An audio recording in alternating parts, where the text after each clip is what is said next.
Well, it is obstructed view, and this is in the aftermath of Baylor's 68-48 whipping of Cincinnati at Foster Pavilion. In fact, it was the conference home opener for the Bears. Actually, I said that, and I keep thinking that, and I might have said that on the radio today, which I wish I had been corrected now that I think about it, because they did play Utah, but we were at that bowl game, and so nobody was there.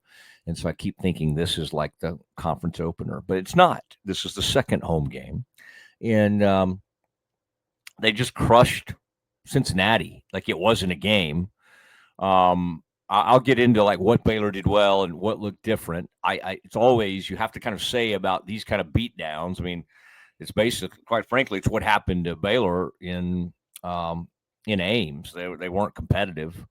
In this case, they were up by 15 over Cincinnati at halftime. They had cut it to 8 in that Iowa State game, but that was such a dispiriting effort. Horrible shooting at Iowa State. Iowa State did what they wanted. It was just missed shot after missed shot, tons of threes. I think Scott was I've seen him sometimes after games like that, and he's a very positive person, but I also think that he kind of feels embarrassed when they go out and play like that. And they did not compete with Iowa State in that game. So they come home, and you had a desperate Cincinnati team who had already started 0-2. Bears are 1-1. They really need the game. And just really, Cincinnati didn't do anything well in this game. There's Skillings is a decent player. He put up some good points on them in the game in Waco last year. He had a few threes. I mean, he was the only one doing anything. Mitchell was horrible. Lukosius was awful. Jizzle James was 2 for 11 from the field. Now, how much did Baylor's defense have to do with that? I thought they played really well on defense. I mean, they clogged up the lane. There was nothing at the rim that was easy. Block shots. I thought they time shot. I mean, they've got some shot blockers on this team. Norchad can do it. Ojanwina is able to do it. Certainly VJ Edgecombe. So, I mean, there were a lot of things to like about this game. I mean, I came away from this thinking like, okay, Baylor, who was missing 2 players still, the game against Iowa State, they were really shorthanded, did not have Celestine or Langston Love. They didn't have either one of them in this game either. So you're really only going, you got Rob Wright and Asamoah coming off the bench. You got nobody else. I mean, you got the guys that, can finish the kind of the reserve time at the very end of games, but you have nobody really in the rotation. So Rob Wright is a great player. I mean, he's had now 2 games in a row where he just just wasn't completely comfortable at times. I thought he made some good passes. He's not finishing right now, and he's a really good finisher. So it was a little bit awkward game for him, but he scored 7 and played fine. No big deal there.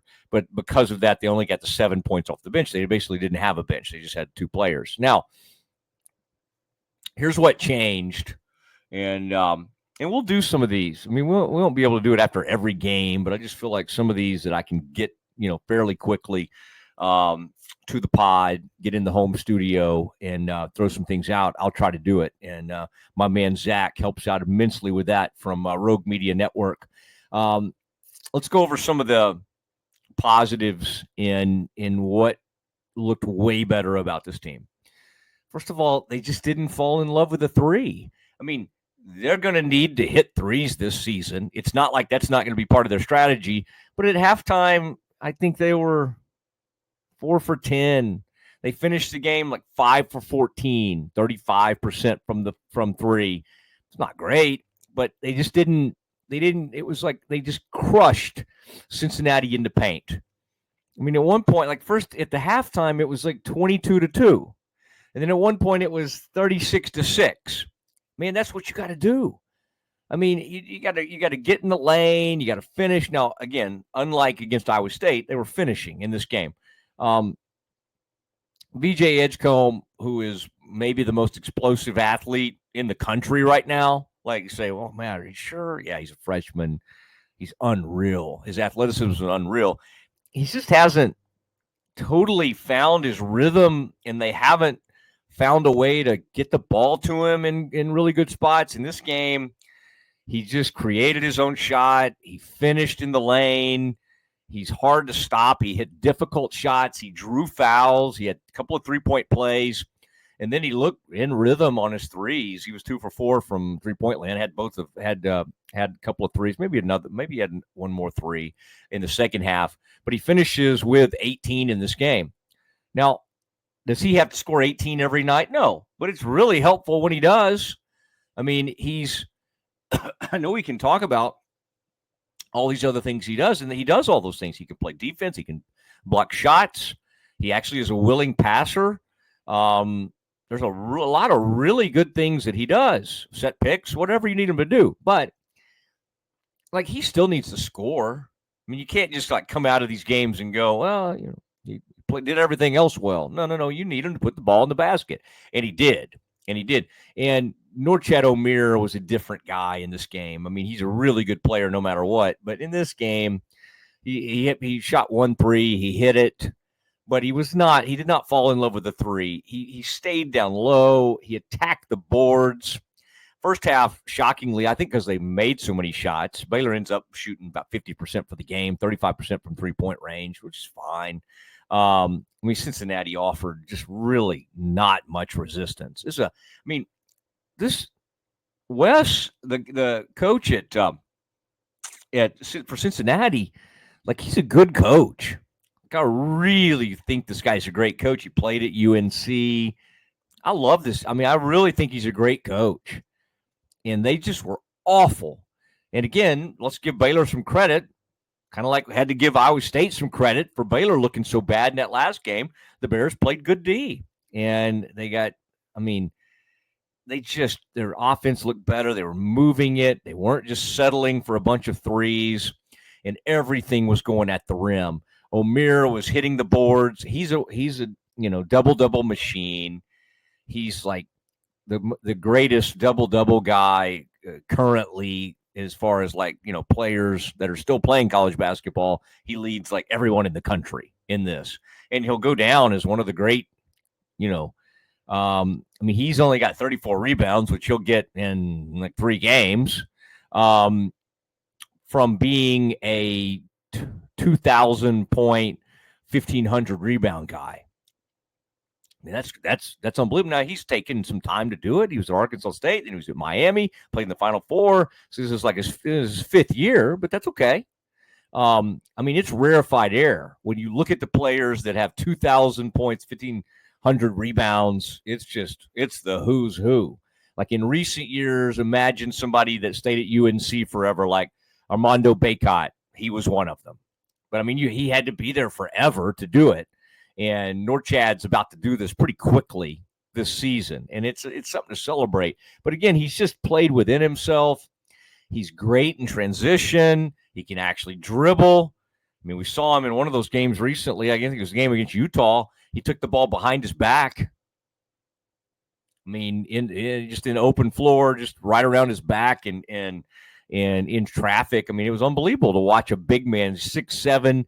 You heard Spatola tonight. He was doing the game with our friend Pete Souza, who you see on Rogue Media Network a lot. And, it was just I think he was marveling at how Norchad plays way bigger than he is. And he's a 6'7", and he's one of the strongest guys in the country. And so he just hung in there and took great shots, and he got fouled, and he got to the line, and they were pretty good from the free throw line. I think they shot 81% from the free throw line. This is what this team should be. This team should be a good free throw shooting team. VJ was great from the line tonight. And in that respect, I thought they did a nice job. Ojanwana, who is just, he's extremely helpful to this team, because whether it's setting picks, being able to guard several positions and recover, and he does some nice things, is moving his feet on defense. He's tough to shoot over, but really he's kind of, he's a great presence as far as whether it be for alley-oops or or just getting the ball down to him. He gets some dunks. I mean, he's a skilled player. I mean, I think because he's not Eve. I mean, who is Eve Messi? I mean, Eve Messi is like freaking going to be rookie of the year in the NBA. He's unbelievable. We saw him scratch the surface, and that was awesome, even at Baylor. Well, that's not Ojanwina, but again, he's a nice compliment to Norchad. He's taller. There's some things he can do as far as block and rim running. I mean, Ojanwina is a nice player. I mean, I don't know if he's going to be an NBA guy or not. He'll play at least European ball. He's that good. I think he's probably worked on his outside shot. But again, I thought Scott did a good job of, I mean, I was disgusted at like some of the stuff I saw in that Iowa State game. Like, it's just like, come on, like stop shooting the three. I mean, it's not going in. I mean, like you've missed a million of them. I mean, is this what you need to keep doing? I mean, Roach played well and had a good floor game. Didn't shoot the ball particularly well, and he had 6 points in this game, but I thought he was fine. He's a really good team player. He does some great things. Jay Nunn was nice in this game. I mean, this was VJ and Omir's game. I mean, they were really good. And, I mean, just the two of those almost outscored a Cincinnati team that just was awful in this game. But I thought Nunn, he's getting back to being comfortable shooting the three. In this game, he kind of knew what to do around the rim, whether it was drawing fouls, whether it was finishing. He just looked way more comfortable. And I just thought, again, people were pressing. When this team is going poorly, they tend to they just want to dribble. And Roach did that one time tonight that I noticed that he was just dribbling way too much. But for the most part, they were whipping the ball around. When they get in trouble is when they start playing a lot of ISO ball, and it's just people aren't touching it. They're not getting in the paint, and then somebody's having to create. Let me think who's the best creator on this team right now, as far as can just always seemingly go get his own shot. I would say in the past, and he hadn't always done it this year, but he's done it in the past. Jay Nunn can do that. He can go get you a bucket. And so that is nice to be able to rely on that. I just think this team needs to keep leaning into what it does really well, which is aggressive on the boards. Hitting those offensive boards, rebounding, in general. I mean, at the half, they did not have that many. Let me put on my old man glasses here. I was a little bit surprised at half. The only thing Cincinnati was beating them in was getting offensive rebounds, and Cincinnati was doing it because they were missing so many shots. But in the end, Baylor finishes with 8 offensive rebounds. That's not as much as they usually. I bet they average 14 to 15 offensive rebounds a game. Cincinnati ends up with 12. Overall, let's see, 27 to 29. Baylor won by 2 in the rebounding edge. That's good. I mean, again, they usually are going to have more offensive rebounds than that. Free throws, 9 for 11 for the Bears. You'd like to get to the line a little bit more, but that's fine. And as far as this right now has been a pretty good non-turnover team. I mean, they do get steals and they do turn you over. Let me see what our friends from Cincinnati ended up with. 15 turnovers. I mean, they were bad. I mean, I think that Mitchell's a pretty decent player. Got 0 points. Bandego played okay. He played okay. He had 11 points. He's a decent big guy. But that was just I hope they're better than that other nights, or they're gonna only win about 3 games in this conference. I mean, I thought Cincinnati, they were ranked like a couple of weeks ago. They were ranked. They were number 16 in the country or something crazy like that. And they looked awful in this game. Again, give Baylor some credit. So they turned them over. And I always like to look and see. Bears ended up with 6 steals, and they kind of divided that up nicely. And then only 11 turnovers. I honestly think, anything like 12 and under is fine. You like to keep it under 10 if you can, but anything 12 and under is fine. I mean, I think when things were going really poorly at the start of last season, I'm trying to remember one of those years in recent years, they had a really bad start. That might have been 2 seasons ago when they got to an 0-3 start.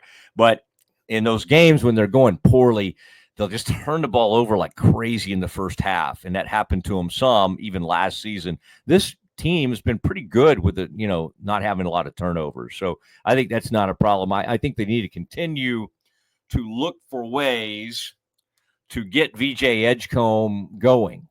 I mean, there's too many games you look up and he's had like a 2 for 9 or a 1 for 9. There's just been too many of those things. Now, in that miracle shot that Roach hit to win against St. John's, Edgecombe had a really bad game that night. And then he kind of made a couple of plays late. He's always capable of going off. But to get more consistent scoring from him, you got to move the ball. You got to get him in good spots where he can create, get to the rim. He is going to have to do a better job, and he did it tonight. I mean, so I don't want to say he can't do it because, my gosh, he was doing it tonight.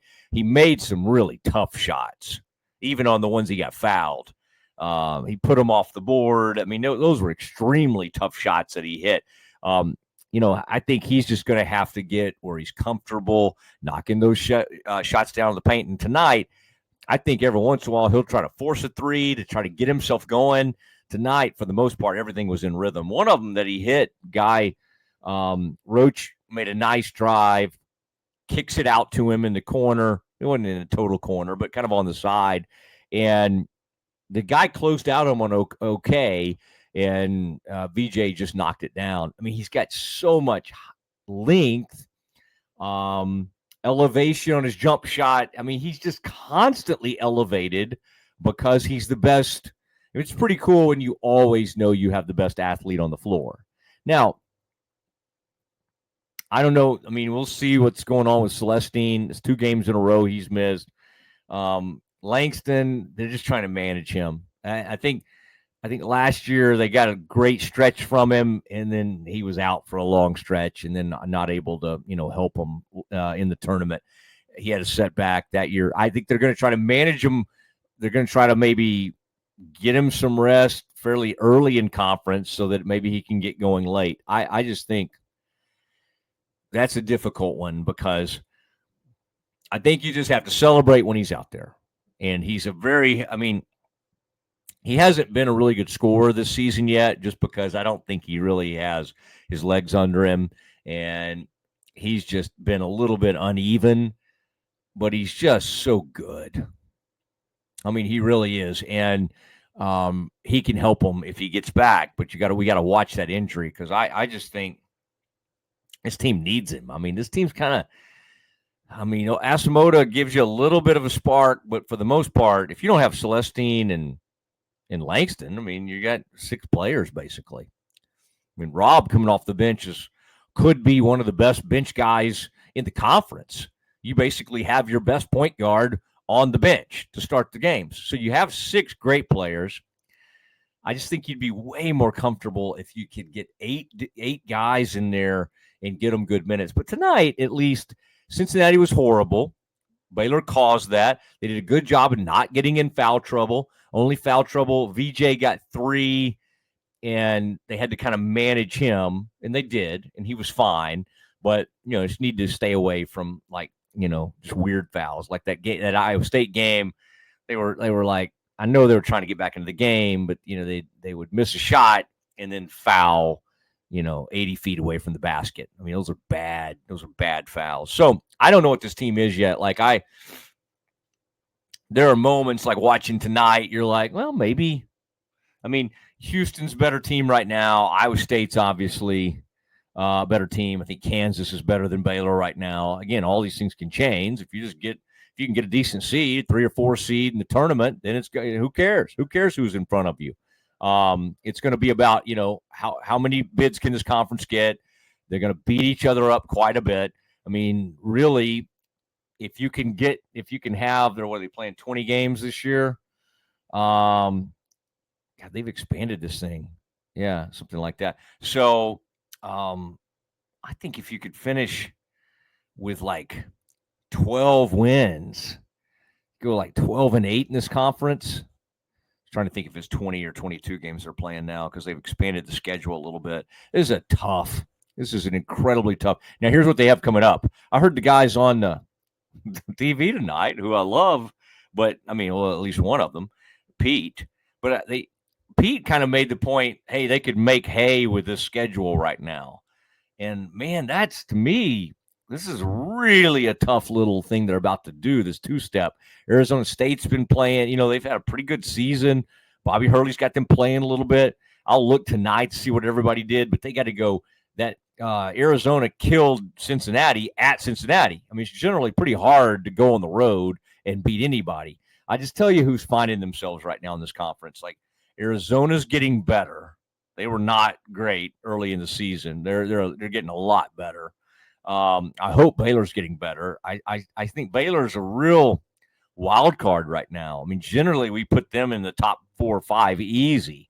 I just think right now 3 of those teams I mentioned are just kind of quite a bit ahead of everybody. And then I'm trying to think who I'm missing. There's somebody that's like a 16 team in the country right now that's decent.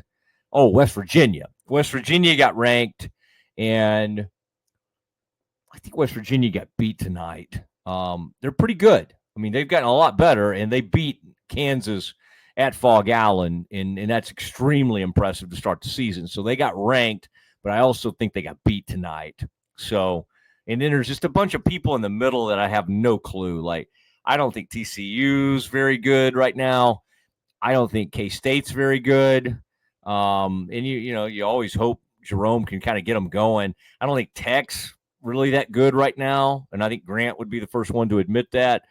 It's just there's 3 really good teams, and then I think Arizona and Baylor are kind of, in West Virginia are on that next tier. So there's the 3 really good ones, the next 3, and that comprises 6, and then everybody else is just like, I mean, UCF got beat by like 40 the other night, 40 or 50 against Kansas. I think it was Sunday afternoon, actually. Just got crushed. I know Kansas was mad because they got beat by West Virginia, but it's hard to say right now.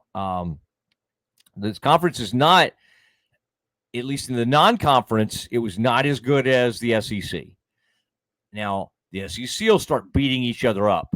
Kentucky gets beat tonight pretty handily by Georgia. You kidding me? Georgia, I mean, I'd forgotten they even had a basketball program. I mean, they have some history. They had Dominique there back in the day. They've had some great players, but for the most part, Georgia is not a good basketball school. And Auburn's good. Alabama's good, really good. Kentucky's been great, but they got beat tonight. So, again, they'll start beating everybody up in the Big 12. Here's what you have to do, and Baylor's done it so far. You have to win your home games. I mean, I literally think you need to go through this season and at most lose. I mean, I think you only want to, I mean, you can only afford to lose like 1 or 2 home games. You just can't. You can't. You have to take care of it because it is, even some of these teams that look pretty bad right now. I mean, it's hard to win at TCU. Fortunately, they're not having to play at Kansas. Kansas is trying to think where this. I think Tech's in Waco as well, but some of these environments are extremely tough. And gosh, I hope they're playing Utah twice. Wouldn't that be great? Because Utah looks awful. I think Colorado's kind of like, it's just not a great conference right now. They got 3 really, really good teams, and then 3 pretty good teams, and then just a bunch of people just kind of like, hey, we're out here. And then maybe somebody will surge, but right now it's not there. I thought Cincinnati was going to be good. Whoa, they were bad tonight. And again, let's give Baylor some credit for that. I mean, that was an inspired performance on the boards, on the defensive end. Those dudes were in lockdown. They had nobody. I mean, they had nothing working. And then Baylor took advantage and did what you have to do to a team that's struggling. They never let them get back in. They got maybe within 12 one time in the second half, and then they just they stepped on the gas. The Bears did, and had them down by 20. This is a bad looking Cincinnati team with a good coach. I like their coach. So anyway, good stuff. Appreciate everybody who will be watching this. We're recording this just a few minutes after the game, and I'm going to kind of monitor too what Scott had to say about it as well. But I wanted to jump on here. We had a little crazy night with some family stuff, but Zach's done a great job hanging in there with me, and Rogue Media Network, all our friends there, Corey Dickman, Mike Hamilton, the whole crew. So that has been another episode of Obstructed View. We'll see you next time.